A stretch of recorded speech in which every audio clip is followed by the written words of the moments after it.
yung buto na nilalagay sa ilalim ng lupa, madilim talaga dyan. Kung ikaw ang magtatanim, alam mo na kagad, hayaan mo lang siya dyan, tutubo naman yan eh. Pero kung ikaw yung buto na nasa ilalim ka't madilim, iisipin mo, ano ba nangyari, boss? Nilibing mo na ba ako? Hindi ka nilibing, itinanim ka. Magkaiba kasi yung nilibing sa itinanim. Minsan nakala natin, inilibing na tayo ng pagsubok, inilubog na tayo ng mga challenges ng ating buhay, parang wala ng breakthrough at walang pag-asa, pero may plano ang Panginoon. You are not buried, you are planted.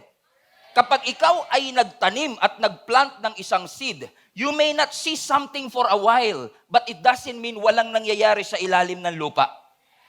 Kapag nangako ang Panginoon, kahit parang imposible, kahit parang hindi mangyayari, kahit parang walang clue at hindi obvious, the Word of God will never return to Him void.